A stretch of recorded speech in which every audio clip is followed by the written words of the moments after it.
जय जिजाऊ, जय शिवराय. मित्रांनो, याच महिन्याच्या 14 तारखेला संभाजी महाराजांची जयंती. त्यानिमित्त 13 तारखेला आपण असंच लाईव्ह आलो होतो आणि त्यावेळेस आपण संभाजी महाराजांच्या चरित्रातील वास्तव हा विषय घेऊन मी आपल्यासमोर आलो होतो. आज मात्र ज्यावेळेस आपण ते व्याख्यान केलं होतं त्यावेळेस 2 दिवसांनी त्याचा उर्वरित भाग म्हणून संभाजी महाराजांचा पराक्रम सांगण्याचा माझा मानस होता.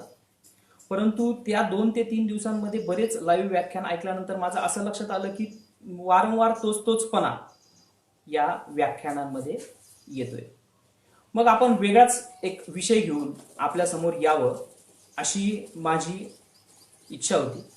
आणि मग कोणता विषय आपल्यासमोर मांडावा या विचारात असताना सध्याची जी प्राप्त परिस्थिती आहे, कोरोना व्हायरस, लॉकडाऊन आणि त्या लॉकडाऊनमध्ये अडकलेले आपण सगळे, मग या परिस्थितीमध्ये आपली आजची मानसिकता काय आहे आणि त्यातून अधिक सकारात्मक आपण कसा विचार करावा या अनुषंगाने शिवचरित्रात याचं काही उत्तर मिळतं का, शंभूचरित्रामध्ये याचं काही उत्तर मिळतं का, असा विचार ज्यावेळेस मी केला त्यावेळेस मला काही गोष्टी अशा वाटल्या की आपल्यासोबत शेअर कराव्यात.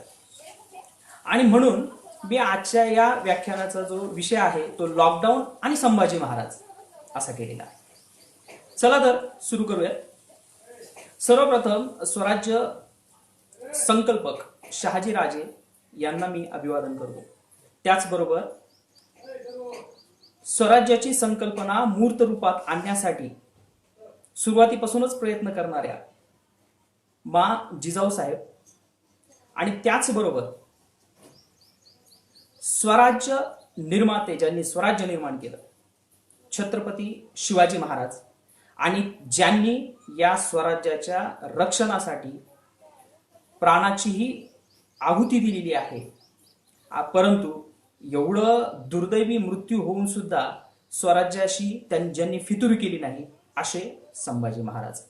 या सगळ्यांना, या सगळ्या पावन विभूतींना मी अभिवादन करतो आणि आजच्या 2 शब्दांना मी सुरुवात करतो. मित्रांनो, शिवचरित्र, शंभूचरित्र आणि जगद्गुरु तुकोबाराय यांची गाथा हे असे आपल्याकडं अनमोल खजिना आहे की ज्याच्यामध्ये आपल्या जीवनामध्ये घडणाऱ्या कुठल्याही समस्येचं उत्तर हे सापडणार म्हणजे सापडणार. आता तुकाराम महाराजांचा एक अभंग आहे, त्याने आपण आजची सुरुवात करूयात. तुकाराम महाराज एका अभंगामध्ये असे म्हणतात, करावे चिंतन तेची बरे न भेटून, बरवा अंगी राहे भाव, तंग तोची जाना देव. मग तुकाराम महाराजांना आपल्याला काय सांगायचंय की करावे चिंतन तेची बरे न भेटून, म्हणजे ज्या गोष्टीची आपल्याला ओढ असते, जसं की तुकाराम महाराजांना विठ्ठलाच्या भक्तीची, विठ्ठलाच्या दर्शनाची ओढ होती, त्या अनुषंगाने त्यांनी हे म्हटलंय. परंतु आज आपल्याला एकमेकांना भेटण्याची जी ओढ आहे, मग ती जरी ओढ असली तरी ज्यावेळेस आपल्याला भेटता येत नसेल त्यावेळेस काय करायचं आहे आणि त्याचं वर्म तुकाराम महाराजांनी या अभंगात सांगितलेलं आहे. तुकाराम महाराज म्हणतात, करावे चिंतन तेची बरे न भेटून, म्हणजे ज्यावेळेस आपल्याला कुणाला भेटता येत नाही त्यावेळेस आपण निदान त्यांचं चिंतन करावं. बरवा अंगी राहे भाव, तंग जाना तोची देव. ज्यांना आपल्याला भेटता येत नाही आणि ज्यांच्या भेटीची ओढ आपल्याला लागलेली आहे त्यावेळेस आपल्या मनातली जी अवस्था तयार होत असते तोच आपला त्यांच्या संबंधीचा भाव असतो, असं तुकाराम महाराज आपल्याला सांगतात. पुढच्या चरणामध्ये तुकाराम महाराज म्हणतात, दर्शनाची उरी अवस्थाची अंगधरी. म्हणजे दर्शन समोरच्याचं होत नाहीये, समोरच्याची भेट होत नाहीये, त्यावेळेस त्याच्या भेटीची आस लागलेली असते आणि ही आस लागलेली जी आपली मानसिकता असते, जी त्यांना भेटण्याची ओढ आपल्याला लागलेली असते, आणि तीच अवस्थाची अंगधरी, म्हणजे तीच खरी अवस्था आहे समोरच्या बद्दल आपला भाव व्यक्त करण्याची. तुका म्हणे मन तेथे सकळ कारण. मग तुकाराम महाराज म्हणतात की ह्या सगळ्या अवस्थेमध्ये आपल्या मनाची जी अवस्था आहे, आपलं जे मन आहे ते प्रमुख आहे आणि याच आपल्या मनाने आपल्याला समोरच्यांबद्दल चांगल्या गोष्टींची, त्यांच्याबद्दलची आपल्याला विचार चांगला करायचा आहे आणि हेच सगळं कारण आहे. मग त्यावेळेस आपण आपलं मन त्या समोरच्यांबद्दल चांगल्या गोष्टींसाठी तयार केलं पाहिजे. मग आता हे झालं तुकाराम महाराजांचं. पण मग शंभू चरित्रामध्ये, शिवचरित्रामध्ये असे कोणते प्रसंग आले की आपल्याला आज जशी लॉकडाऊनची परिस्थिती निर्माण झालेली आहे तशी परिस्थिती शिवाजी महाराजांच्या काळात शिवचरित्रामध्ये सुद्धा आपल्याला पाहायला मिळते. मग ही नेमकं कोणती परिस्थिती आहे? तर शिवाजी महाराजांच्या चरित्रामध्ये साधारण 4 वेळा अशी परिस्थिती निर्माण झालेली आहे. प्रशांत क्षीरसागर, नमस्कार. मग या शिवचरित्रामध्ये जे 4 प्रमुख प्रसंग आलेले आहेत शिवाजी महाराजांचे, त्या 4 प्रमुख प्रसंगांमध्ये आपल्याला 2 आणि 2 असे वेगवेगळे प्रसंग त्याचं वर्गीकरण करावं लागेल. का वर्गीकरण करावं लागेल? कारण शिवाजी महाराजांच्या जीवनामध्ये असे 2 प्रसंग आले ज्यावेळेस त्यांना अडकून पडावं लागलं, ज्यावेळेस बाहेर शत्रूचा वेढा होता.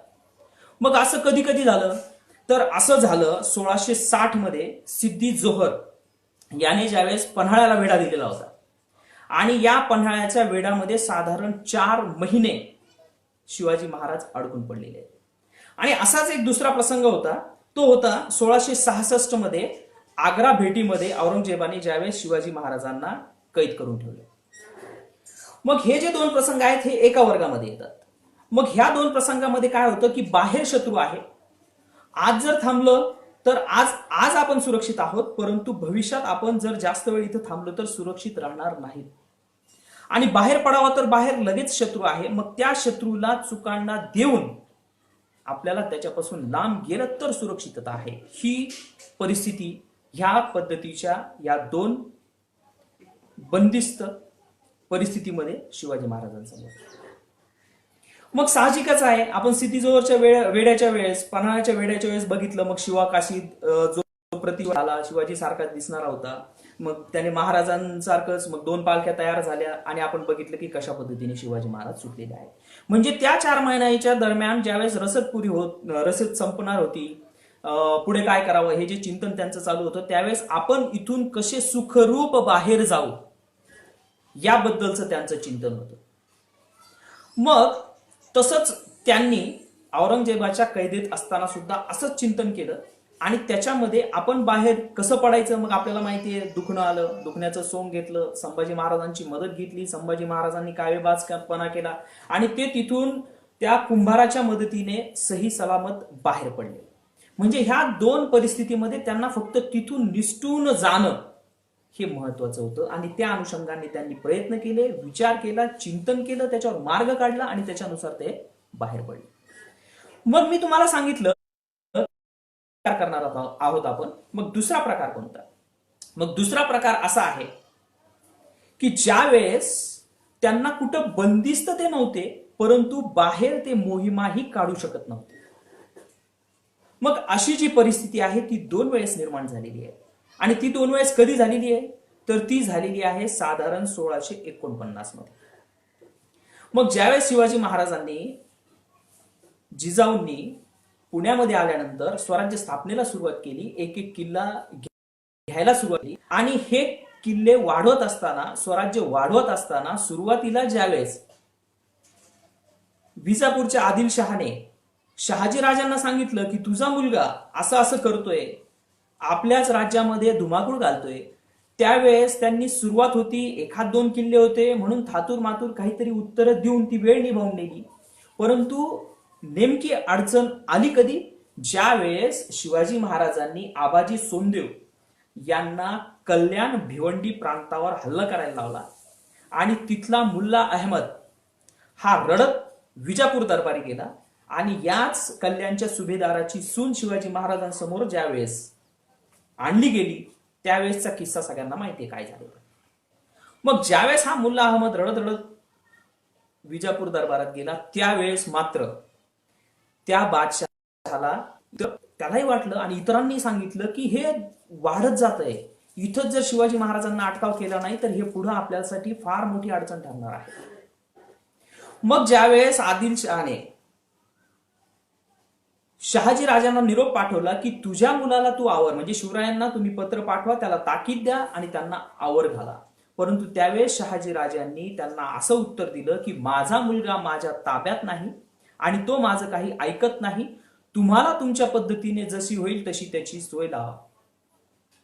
आणि मग ज्यावेळेस आदिलशहाला वाटलं की शहाजीराजे तर हेच उत्तर देणार होते, कारण शहाजी राजांनी जाणीवपूर्वक शिवाजी महाराजांना आणि जिजाऊंना आपल्या झेंडा देऊन आणि राजमुद्रा देऊन स्वराज्य स्थापनेसाठीच पाठवलेलं होतं. आणि मग ज्यावेळेस शहाजीराजांचं असं उत्तर आलं त्यावेळेस आदिलशहाने बाजी घोरपडे यांना सांगितलं आणि बाजी घोरपडेने दगाबाजी करून शहाजी राजांना कैद केलं आणि बादशहासमोर उभं केलं. मग ज्यावेळेस बादशहासमोर उभं केलं गेलं त्यावेळेस बादशहाने त्याच्या दबावात शहाजी राजांना एक पत्र शिवरायांना लिहायला सांगितलं आणि त्याच्यामध्ये सांगितलं की तुमचा जो सुरू केलेला उद्योग आहे तो बंद करा, घेतलेले गड, घेतलेला भाग, घेतलेला प्रांत बादशहाला परत करा. मग हे पत्र हातात पडल्यानंतर शिवरायांनी विचार केला आणि ज्यावेळेस शिवरायांनी विचार करत होती की एकीकडे आपल्या वडिलांनी आपल्याला असं सांगितलं आणि दुसरीकडे आपण एवढा चांगला जो काम हातात घेतलेलं आहे ते जर मध्येच सोडावं लागलं आणि पुन्हा जर मुलांची ताबेदारी करावी लागली तर मग ते त्यांना मान्य नव्हतं. मग त्यांनी सईबाईंशी चर्चा केली आणि सईबाईंशी चर्चा केल्यानंतर त्यांनी बादशहाला म्हणजेच आपल्या शहाजी राजांना या पत्राचं उत्तर असं पाठवलं की आम्ही हे कसलाही किल्ला, कसलाही प्रांत आपल्याला परत करणार नाही आणि आमच्या दैवाने पुढे जे होईल आणि तुमच्या दैवाने पुढे जे होईल ते आम्हास मान्य आहे आणि तुमच्या दैवाने जे झालं ते तुम्ही मान्य करा. आणि मग शहाजी राजांनी बादशहाला हे पत्र पाठवलं, पत्र दाखवलं की बघा शिवरायांचं उत्तर असं असं आलेलं आहे आणि ते माझ्या ताब्यात आहे. मग ही अडचण झाल्यानंतर बादशहाला राहुलं नाही आणि बादशहाला वाटत होतं की हे शहाजी राजांचं कपट आहे आणि मग त्याने शहाजी राजांना एका भिंतीच्या कोपऱ्यामध्ये चिनून मारण्याचा प्रयत्न केला. सगळी रचना केली गेली. शेवटचा एक चिरा लावायचा ठेवला आणि हा चिरा लावायचा ठेवून मग शिवाजी महाराजांना एक पत्र लिहिलं आणि अशी अशी परिस्थिती आहे, तुम्ही जर आमचं ऐकलं नाही तर तुमच्या वडिलांना आम्ही चिनून मारू. मग असं ज्यावेळेस शिवरायांना पत्र आलं, शिवरायांना समजलं, त्यावेळेस काय करावं हे शिवरायांना कळेना आणि मग काय करावं तर त्यांना एक कल्पना सुचली आणि मग त्यांनी शहाजहान हा औरंगजेबीत मुघल होता, त्याची सत्ता होती, तो प्रभावी होता आणि विजापूरचा आदिलशहा त्याचा अंकित होता. मग त्याने विजापूरच्या धर्मराज करपे सर नमस्कार, महेंद्र मेंढके सर आपलंही स्वागत आहे. पुढे आपण बघूया. सचिन पाटील सर नमस्कार.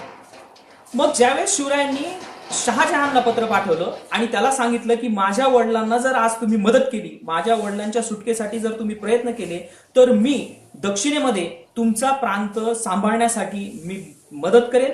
आणि मग शहाजहानलाही वाटलं, त्याचा जो सुभेदार होता दक्षिणेतला त्यालाही वाटलं की शिवाजी महाराजांसारखा जर असा हुकमी एक्का आपल्या ताब्यात आला तर 100% कुतुबशाही आणि विजापूरची आदिलशाही आपण लवकरच काबीज करू. आणि मग शहाजहानने आदिलशहाला पत्र पाठवलं. नाईलाज असतो त्याला शहाजहानचा हुकूम जो आज्ञा आलेली होती ती मोडेनाशी झाली आणि त्यांनी शहाजीराजांना सोडलं. परंतु सोडलं तर खऱ्या अर्थाने मुक्त केलं नाही, कर्नाटकाला परत पाठवलं नाही आणि त्यांना नजर कैदेत ठेवलं. आणि मग शिवाजी महाराजांसमोर अशी परिस्थिती निर्माण झाली की शहाजी राजे हे आहेत कैदेत, म्हणजेच नजर कैदेत. म्हणजे आपण जर थोडंफार विजापूरच्या मुलखामध्ये जर काही उपद्रव केला तर आपल्या वडिलांची जी संकट आहे ते तसंच आहे. आणि जर आपण मुघलांच्या मुलखामध्ये जर काही उपद्रव केला तर आपण नेमकंच शहाजहान राजांचं मदत घेतलेली आहे. मग अशा परिस्थितीमध्ये 1649 ते 1653 म्हणजे एकूण 4 वर्ष आणि तेही ऐन उमेदीची 4 वर्ष शहाजी राजांना विजापूरच्या आदिलशहाने नजर कैदेत ठेवलं. आणि ह्या 4 वर्षांमध्ये शिवाजी महाराजांना कुठलीही मोहीम नवीन हातात घेता आली नाही. मग अशा पद्धतीने शिवाजी महाराज लॉकडाऊन मध्ये अडकले असं आपल्याला म्हणता येईल. मग हे लॉकडाऊन जरी तिथल्या तिथं कुणी बाहेर शत्रू होता अशा प्रकारचं नव्हतं, परंतु निदान काही बाहेर मोहीमही आखता येत नव्हती अशा पद्धतीचं होतं. म्हणजे आपण काहीच करू शकत नाही, हातबल होते, त्यांचे हात बांधून ठेवलेले होते. म्हणजे आज आपल्या समोर जशी लॉकडाऊनची परिस्थिती आहे तशीच लॉकडाऊनची परिस्थिती त्यांच्या समोर निर्माण झाली. आणि मग कधीही स्वस्थ न बसणारे शिवाजी महाराज अशी परिस्थिती निर्माण झाल्यानंतर कुठलीही नवीन मोहीम हातात घेता येत नाहीये आणि तब्बल 4 वर्षांची ही परिस्थिती होती. मग यात शिवाजी महाराजांनी काय केलं बघा, हा भाग आपण समजून घेण्यासारखा आहे. मग शिवाजी महाराजांनी काय केलं? शिवाजी महाराजांनी आपल्या स्वराज्याची घडी नीट बसवण्यासाठी काम हाती घेतलं.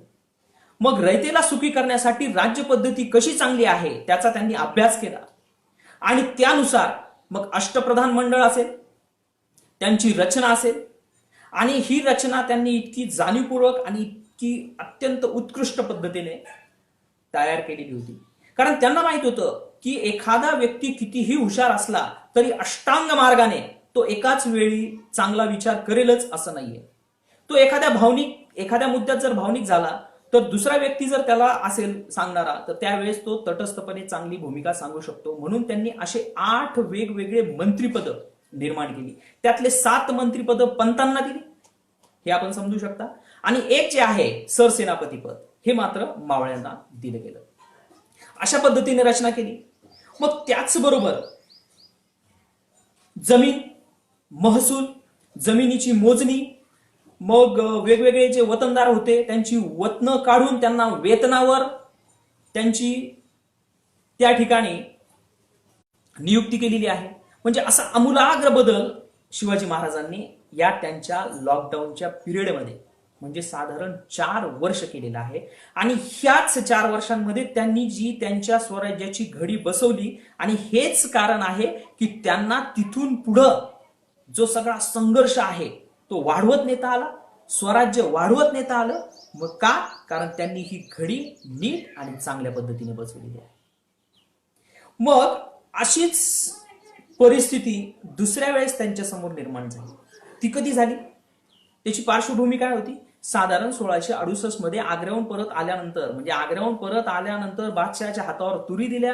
बादशहाच्या नजरेमध्ये बादशहालाही धाक पडला होता. बादशहाचा मुलगा मुअज्जम आणि एक सुभेदार त्यांच्या सोबत आलेले होते आणि या दोघं आल्यानंतर बादशहाने मुअज्जमला सांगितलं होतं की तुम्ही शिवाजी महाराजांशी स्नेह करून राहा.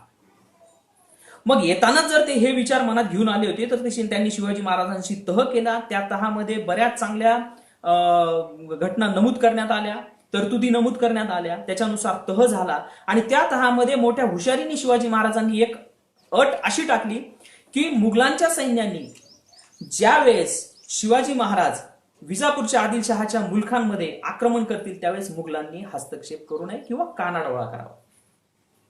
आणि मग मुअज्जिम स्नेह वाढलेला होता, त्याने हा कानाडोळा केला आणि शिवाजी महाराजांनी विजापूरच्या प्रांतामध्ये धुमाकूळ घातला. मग त्या विजापूरच्या प्रांतामध्ये धुमाकूळ घातल्यानंतर त्या विजापूरचा एक वजीर होता आणि त्या वजीराने, त्याचं नाव होतं अब्दुल मुहम्मद. मग याने आदिलशहाला असं सांगितलं की आपण शिवाजी महाराजांशी गुप्त करार करू. आता गुप्त का? कारण काल परवाचे शिवाजी महाराज एवढं छोटं सैन्य, एवढ्या सगळ्या साधारण गोष्टी आणि त्यांच्या समोर आपल्याला नमस्कार पुन्हा एकदा. थोडंसं रेंज कमी असल्यामुळं आपल्याला ही अडचण आली. तर 3 लक्ष होन खंडणी शिवाजी महाराजांनी त्यांच्याकडून वसूल केली आणि त्यानंतर शिवाजी महाराजांनी आपला मोर्चा वळवला तो कुतुबशाहीकडे. आणि कुतुबशाहीकडे सुद्धा आता तर दोन्ही ठिकाणी करार झालेले होते. मुघलांशीही करार झालेला होता, ते कानाडोळा करणार होते. विजापूरवाल्यांशीही करार झालेला होता, ते मध्ये येणार नव्हते. एकटा पडला कुतुबशहा आणि त्याने सुद्धा शिवाजी महाराजांशी तह केला आणि साधारण वर्षाला 5 लक्ष रुपयांची खंडणी त्यांच्याकडून वसूल केलेली आहे. मग 3ही ठिकाणी करार झालेले आहेत, 3ही ठिकाणी संधी झालेली आहे आणि मग अशा वेळेस कुठेही शिवाजी महाराजांना आक्रमण करता येईल. आणि मग तो 2 वर्षाचा काळ साधारण शिवाजी महाराजांसाठी नवीन मोहीम हाती घेण्याचा नव्हता. आणि मग ह्या 2 वर्षांमध्ये अशीच परिस्थिती निर्माण झाली, बाहेर जायचं नाहीये. आणि मग शिवाजी महाराज यांनी काय केलं? ह्या 2 वर्षांमध्ये शिवाजी महाराजांनी सगळ्यात महत्वाचं काम हाती घेतलं म्हणजे ते आरमार बांधणीचं. कारण सिद्धी हा बिळातल्या उंदरासारखा होता. पाण्यामध्ये असल्यामुळं त्याचा जोर वाढलेला होता आणि तो वेळ मिळेल तसा बाहेर यायचा, जनतेवर आक्रमण करायचा, लुटायचा आणि पुन्हा बिळात जायचा. आणि पाण्यात असल्यामुळं खूप काही शिवाजी महाराजांनी बराच वेळा प्रयत्न केला, परंतु सिद्धीवर त्यांना वचक बसवता आला नव्हता. आणि मग आरमार बांधणीचं काम त्यांनी हाती घेतलं. मोठ्या प्रमाणावर योग्य दर्या सारंग असतील, मग यांची त्या ठिकाणी रवानगी केली आणि जहाज बांधणी अशा कामांना त्यांनी या काळामध्ये सुरुवात केलेली आहे. म्हणजे बघा, ज्यावेळेस मोहीम नाहीये, ज्यावेळेस बाहेर काही करता येत नाहीये, त्यावेळेस आपण आपल्या भविष्यासाठी काय करू शकतो याचा त्यांनी विचार केला. आपण सद्य परिस्थितीमध्ये पुढच्या मार्गक्रमणासाठी काय करू शकतो याचा त्यांनी विचार केला आणि त्या दृष्टीने त्यांनी काम केलेलं. अजून त्यांनी काय काम केलं? त्यांनी स्वराज्याच्या जे सगळ्यात महत्वाचं काम होतं राज्याभिषेकाचं, ह्याची मुहूर्तमेढ त्यांच्या मनामध्ये याच काळामध्ये रुजली गेली. आणि मग याच्यासाठी काय काय करावं लागेल, आपल्याला अडचणी काय काय येऊ शकतात याचाही अंदाज त्यांनी घेतला आणि पुढे काय झालेलं आहे राज्याभिषेकामध्ये ते तर आपण बघितलेलंच आहे. आणि त्याच्यावर मार्ग निघता आला, कारण त्यांनी अशा वेळेस विचार केला ज्यावेळेस त्यांच्याकडे विचार करण्यासाठी वेळ होता, जसा आज आपल्याकडे आहे. अजून त्यांनी काय काम केलं? अजून हे काम केलं की जिजाऊ त्यावेळेस बऱ्याच थकल्या होत्या आणि मग जिजाऊंचा ध्यानधारणा असेल, जिजाऊंचा पुराण पठण कार्यक्रम असेल, मग त्यांचा काही दानधर्म असेल, त्याच्यासाठी त्यांनी काही निधी दर महिन्याला त्यांना लावून दिला. त्यांच्या सेवेमध्ये कुणाला ठेवायचंय, त्यांच्या सुरक्षेसाठी कुणाला ठेवायचंय, त्यांची राहण्याची व्यवस्था, या सगळ्या गोष्टी त्या माऊलीला त्यांनी दिलेल्या आहेत. म्हणजे एरवी त्या माऊलीकडे मोहीम असल्यामुळं लक्ष देता येत नसेल आणि तिच्या या उतार वयामध्ये आज आपल्याला लक्ष द्यायला वेळ, तर आवर्जून शिवाजी महाराजांनी तो वेळ त्या कामासाठी खर्च केलेला आहे, हे आपण समजून घेतलं पाहिजे. आणि मग त्यांनी जर या गोष्टी केल्या तर आपण काय करायला पाहिजे हे वेगळं मला सांगण्याची गरज नाही असं मला वाटतं. त्याबद्दल आपण पुढे चर्चा करणारच आहोत. तर अशा पद्धतीने शिवाजी महाराजांना 4 वेळा संधी मिळाली. 4 वेळातले 2 वेळ असे होते की त्यांना नवीन काहीतरी काम करता येणार होतं आणि त्यांनी अशा पद्धतीने त्या अडकलेल्या परिस्थितीचा फायदा घेतला आणि पुढच्या वाटचालीसाठी त्याचा उपयोग करून घेतला. मग आपण संभाजी महाराजांबद्दल विचार करूया. मग जसं शिवाजी महाराजांना 4 वेळा अशी संधी मिळाली, त्याच पद्धतीने संभाजी महाराजांच्या चरित्रामध्ये सुद्धा त्यांना पूर्ण जीवनामध्ये 4 वेळा अशी परिस्थिती मिळाली की त्यांना अडकून पडावं लागलं. आणि पुन्हा तसंच जसं शिवाजी महाराजांचे आपण 2 प्रकार केले त्या 4 मध्ये, तसेच 2 प्रकार या अडकण्याचे संभाजी महाराजांचे आपण करू शकतो. मग त्यातला जो पहिला प्रकार होता, जिथं त्यांना पूर्णपणे अडकून राहावं लागलं आणि बाहेर जाताच येत नव्हतं, अशा 2 परिस्थिती म्हणजे सगळ्यात पहिले मिर्झा राजे जयसिंगाच्या त्या छावणीमध्ये ओलीस ठेवलं होतं आणि दुसरं आग्रा भेटीच्या वेळेस शिवाजी महाराजांच्या ऐवजी संभाजी महाराज दरबारात जात होते औरंगजेबासमोर. मग ह्या पहिल्या प्रकारामध्ये, ह्या दोन्ही घटनांमध्ये संभाजी महाराजांचं व्यक्तिमत्व उजाळून निघालेलं आहे. त्यांना मुघलांचे रिवाज, मुघलांच्या चालीरीती, त्यांचे विचार करण्याच्या पद्धती या सगळ्यांचा खूप जवळून अभ्यास करता आलेला आहे. आणि मग त्याचा काय फायदा झाला ते त्यांनी छत्रपती झाल्यानंतर 8 वर्ष 8 महिन्याच्या काळामध्ये काय केलं ते आपण बघितलं. मग हे त्यांना करता येणं शक्य झालेलं आहे ते ह्या लॉकडाऊनच्या पिरियडमध्ये त्यांनी जे निरीक्षण केलेलं आहे, ते जे शिकलेले आहे. मग जसं ह्या 2 बाबी, हा एक प्रकार, तसा दुसरा प्रकार कोणता आहे संभाजी महाराजांचा जे लॉकडाऊन मध्ये अडकले. मग असा पहिला प्रकार आहे, ज्यावेळेस आग्र्याहून सुटका झाली त्यावेळेस त्यांना शिवाजी महाराजांनी दगदग सहन होणार नाही म्हणून मथुरेला कृष्णाजी विसाजी यांच्या घरी ठेवले. आणि हाच सगळ्यात महत्वाचा काळ होता शिवाजी महाराजांचा की ज्यावेळेस त्यांना ब्रज भाषेसारख्या भाषेचं ज्ञान झालेलं आहे आणि संस्कृत, अध्यात्म यांची ओळख झालेली आहे. आणि याचा परिणाम काय झालेला आहे, याचा परिणाम असा झाला की त्यांना संस्कृत सारखी भाषा, ब्रज भाषेसारखी भाषा, अध्यात्माची ओढ लागली, काव्य प्रकार माहीत झाले.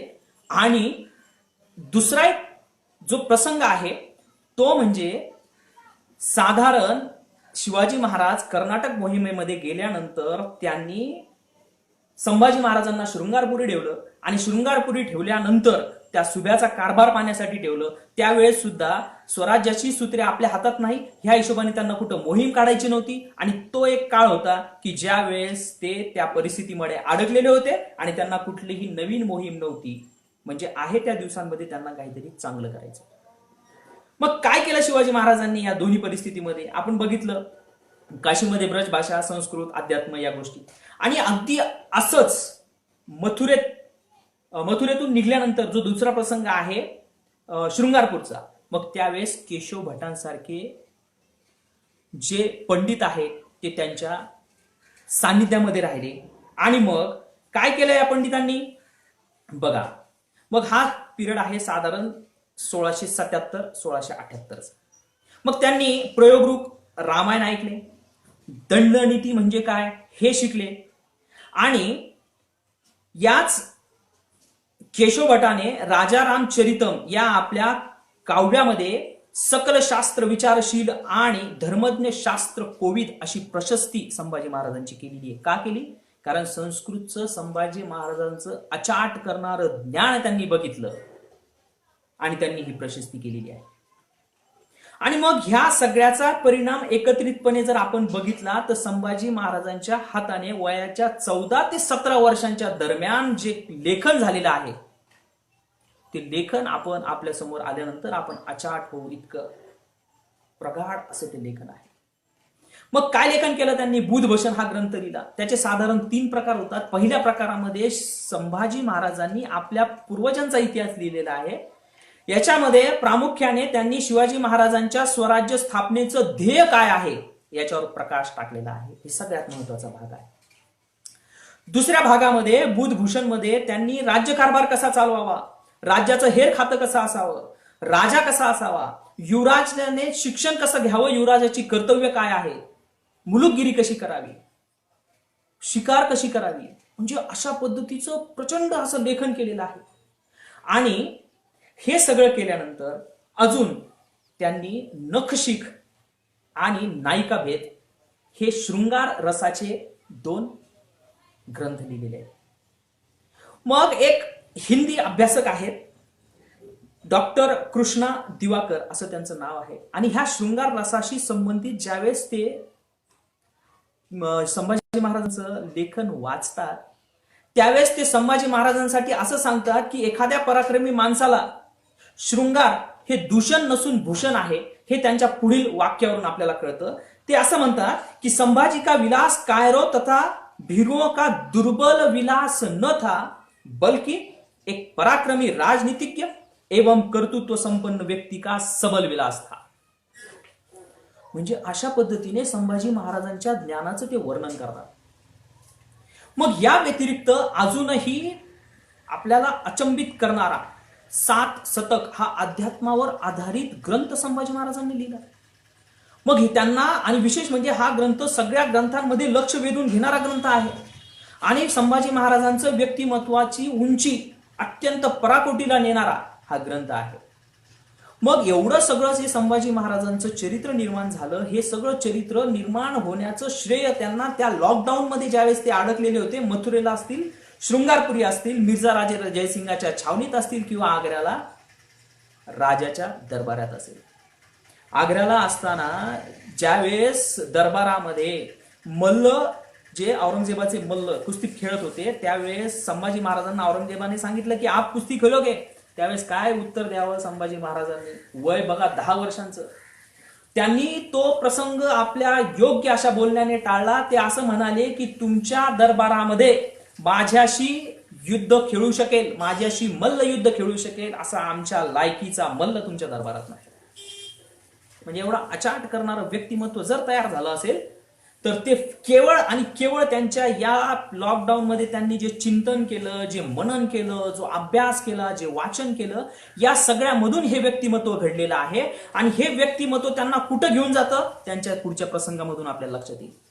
मग कोणते प्रसंग आहेत हे?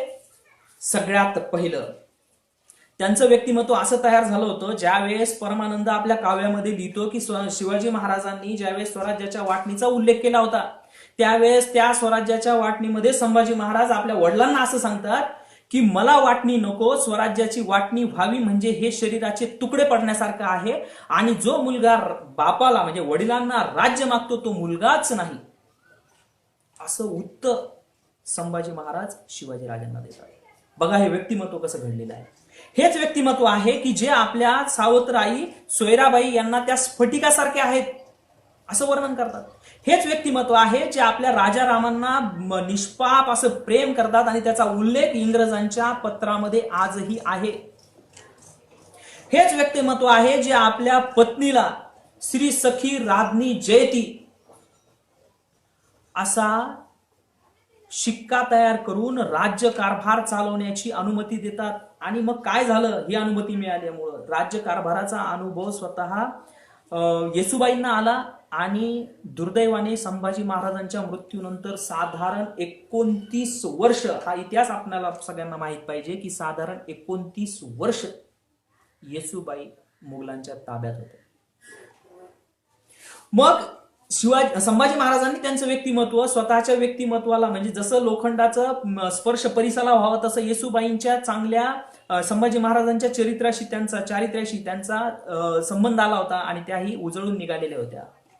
बघा अशा पद्धतीचं हे संभाजी महाराजांचं चरित्र निर्माण झालेलं आहे. आणि मग हे सगळं आपण बघितल्यानंतर आणि पुन्हा अजून आपल्याला बघता येईल की ज्यावेळेस संभाजी महाराज पन्हाळ्यावरून मागच्या भागामध्ये मी सांगितलं तुम्हाला ज्यावेळेस रायगडावर आले, आपण ते रिपीट करणार नाहीये, ज्यावेळेस याच कट करणाऱ्या लोकांना त्यांनी पुन्हा मंत्रिमंडळात स्थान दिलं, पुन्हा सन्मानाच्या जागा दिल्या, म्हणजे हे जे व्यक्तिमत्व तयार झालेलं आहे हे ह्याच चिंतनातून तयार झालेलं आहे, हे आपण लक्षात घेतलं पाहिजे.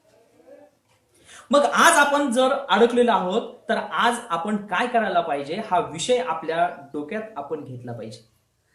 मग यासाठी मला साळुंके सरांचे विचार इथं प्रखरतेने मांडावीसे वाटतात. साळुंके सर, आदरणीय साळुंके सर आपल्या एका लेखामध्ये असं सांगतात की ज्यावेळेस चप्पल तयार करणाऱ्या कंपनीने 2 सेल्समनला एकाच भागामध्ये पाठवलं होतं की या ठिकाणी या देशामध्ये, या गरीब देशामध्ये आपल्याला कंपनी जर टाकायची असेल चप्पलची तर आपल्याला मार्केटिंग, आपल्याला भविष्य आहे का, असं 2 सेल्स त्या मार्केटिंगवाल्यांना पाठवलं. तिथं दोघांनी बघितलं, दोघं वेगवेगळ्या भागामध्ये गेले, दोघांनाही बघितलं की एका भागामध्ये लोकांना अजून चप्पलची सवय नाहीये, ते चप्पलच घालत नाहीये, त्यांना चप्पल म्हणजे काय हेच माहित नाहीये. आणि दुसरा जो जातो तिथंही तोच बघतो. मग ज्यावेळेस ते दोघेही आपल्या ऑफिसमध्ये येतात आणि आपल्या वरिष्ठांना त्यातला पहिला सांगतो की अहो सर, आपल्या इथं हे लोकांना चप्पल काय हेच माहित नाहीये, आपण जर इथं कंपनी उघडली तर इथं आपल्याला काय गिराईक मिळणार आहे, हे चपलाच वापरत नाही. परंतु त्याच वेळेस दुसरा व्यक्ती ज्यावेळेस येतो त्यावेळेस तो सांगतो की सर, या भागासारखा चांगला भाग आपल्या चप्पलच्या कारखान्यासाठी चांगला दुसरा कुठलाच नाही, कारण या लोकांना चप्पल काय हेच माहित नाही. जर आपण यांना सवय लावली तर ह्या सगळ्या भागामध्ये आपण आपल्या कंपनीत तयार झालेला माल विकू शकतो. म्हणजे परिस्थिती एकच आहे परंतु दृष्टिकोन इथं 2 वेगवेगळे बघायला मिळते. मग आज सगळ्यांसाठी आपली आज परिस्थिती एकच आहे. जसं मी तुम्हाला सांगितलं की शिवाजी महाराज आणि संभाजी महाराजांच्या अडकलेल्या परिस्थितीचे आपण 2 प्रकार केले होते. त्यातल्या पहिल्या प्रकारामध्ये त्यांना पन्हाळ्यावर जसं ते अडकलेले होते आणि बाहेरच शत्रू होता आणि त्याच्यापासून लांब गेले तर ते सुरक्षित होते. परंतु आज आपली परिस्थिती तशी नाहीये. आपल्या परिस्थितीमध्ये अडचण अशी आहे की आपण घरात राहणंच योग्य आहे.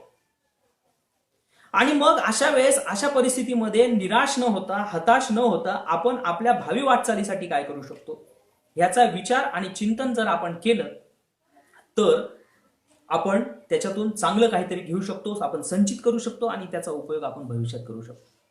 जसं आमचे एक मित्र आहे जे विमा कंपनीत काम करतात, त्यांच्याशी माझा फोन झाला त्यावेळेस त्यांनी मला सांगितलं की आमच्या कंपनीने, ज्यावेळेस मी त्यांना म्हटलं अरे आता लॉकडाऊन आहे, लोक भेटत नाही, म्हणजे तुझं काम गेलं असेल, त्यावेळेस त्याने आम्हाला सांगितलं की आमच्या कंपनीने आम्हाला असं सांगितलं की ज्या वेळेस सगळी परिस्थिती सामान्य असते, तुम्ही लोकांना फोन करता त्यावेळेस हेच लोक तुम्हाला सांगतात की तुम्ही शनिवारी या, रविवारी या, वेळ मिळेल, बोलता येईल, आपण फोनवर बोलू. तर त्यांना उलट आता ही जी आहे ती संधी वाटते, कारण लोकांना आता वेळच वेळ आहे आणि ते त्यांचे प्लॅन्स खूप चांगल्या पद्धतीने सांगू शकतात. म्हणजे असं ह्या संकटाचं संधीत रूपांतर लोक करू शकतात. आज आताच मी फेसबुकला एक बातमी बघितली की एका गरोदर स्त्रीने जी बाहेर गावून आल्यावर गावातल्या शाळेत तिला क्वारंटाईन केलेलं होतं आणि त्या बाईने मधल्या 8 ते 10 दिवसामध्ये काय काम करावं काय नाही, तर तिने तिथं पडलेले जे शस्त्र आहेत त्याचा वापर करून शाळेतली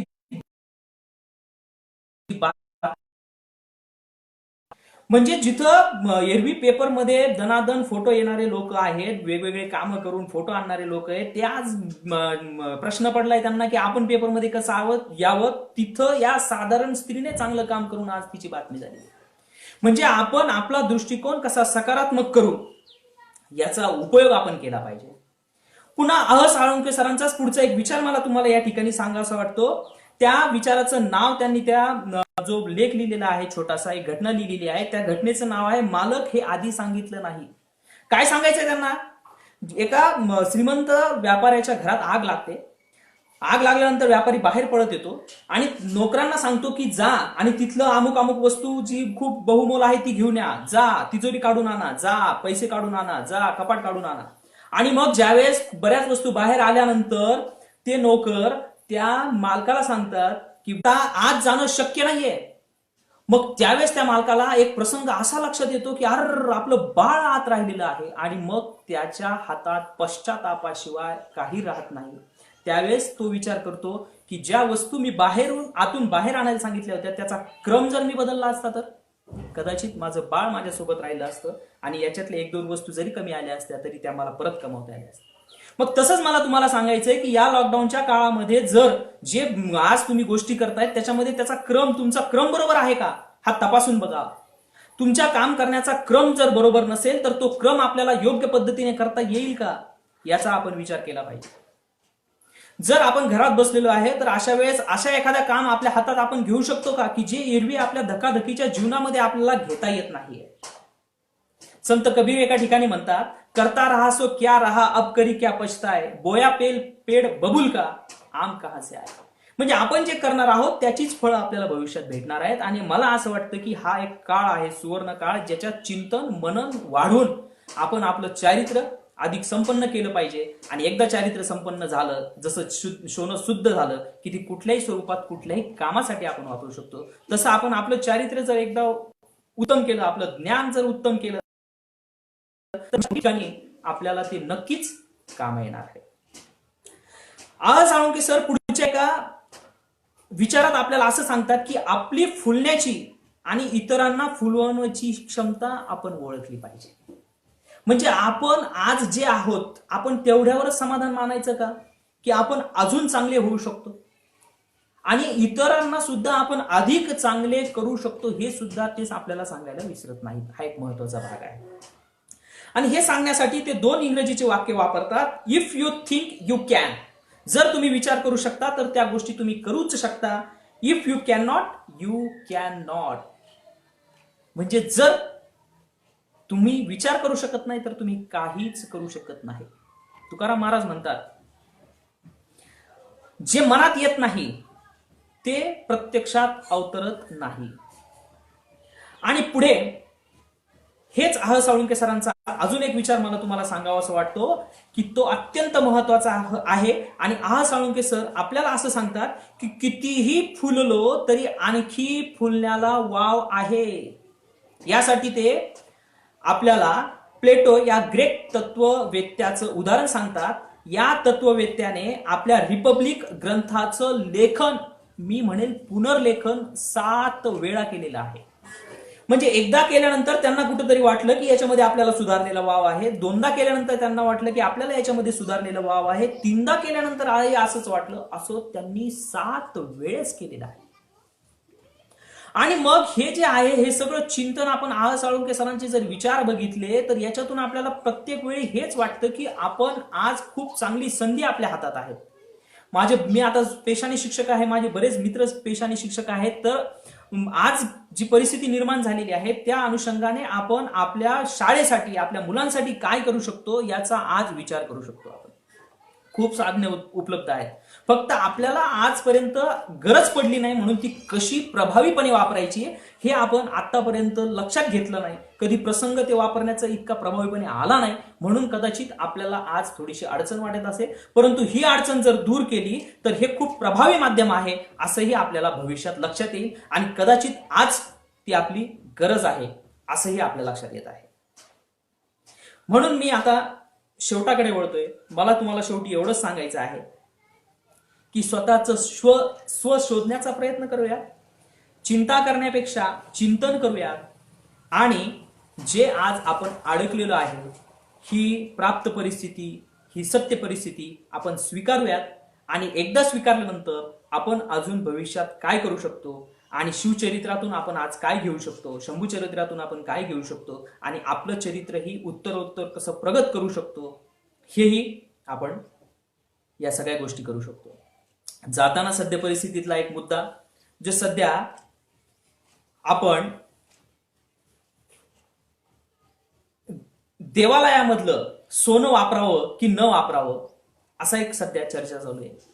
कुठल्याही राजकीय अंगाने मी हा विषय काढत नाहीये, मी सामाजिक अंगाने ह्या विषयावर 2 शब्द बोलणार आहे. आणि तो फक्त एवढंच की शिवाजी महाराजांना तोरण्यावर ज्यावेळेस धन सापडलं होतं त्यावेळेस त्याच्यामध्ये बऱ्याच मूर्ती होत्या. तर जुन्या रिवाजानुसार जर मूर्ती सापडल्या तर त्याचं मंदिर तिथं उभं करायचं असा रिवाज होता. मग जर खरंच असं रिवाज शिवाजी महाराजांनी जर ऐकला असता, त्यांनी त्याच्यावर जर अंमल केला असता, तर त्यांनी गड कोटांच्या ऐवजी फक्त मंदिरं बांधले असते आणि स्वराज्याचं कुठल्याही पद्धतीने काम पुढे गेलं नसतं. परंतु शिवाजी महाराजांनी तसा विचार न करता जे स्वराज्याचं काम आहे त्याच्यासाठी हा खजिना वापरलेला आहे, ते पूर्णपणे वितळवलेलं आहे. धार्मिक भावना दुखावल्या असं काहीही झालं नाही, कारण त्यांनी जे काम करायचं होतं ते नेक काम करायचं होतं. आणि अगदी यातून मला हेच वाटतं की जर शासनाला नेक काम करायचं असेल, मग ते शासन कोणतेही असो, राज्यकर्ते कोणतेही असो, जर आपल्याला नेक काम करायचं असेल तर आपल्याला हे सगळ्या जे सोनं आहे किंवा इतर गोष्टी आहेत त्या आपण खूप चांगल्या पद्धतीने वापरू शकतो. आज त्याचा आपण भांडवल म्हणून उपयोग करू शकतो आणि ज्यांच्याकडून आपण घेतोय भविष्यात त्याला त्याचा बेनिफिट, त्याचा फायदा, आपल्या समाजाला फायदा झाल्यानंतर भविष्यात 100% त्या जे संस्थान आहे त्यांना सुद्धा आपण फायदा करून देऊ शकतो. म्हणून मला तरी असं वाटतं की हे एक उत्तम संधी आहे ह्या काळामध्ये ह्या सगळ्या गोष्टी वापरण्याची. त्याच्यात राजकारण न येता समाजकारण आणि उत्तरोत्तर प्रगती साधणारं समाजकारण येवो ही अपेक्षा करतो आणि माझे 2 शब्द संपवतो. जय जिजाऊ, जय शिवराय, जय संभाजी महाराज.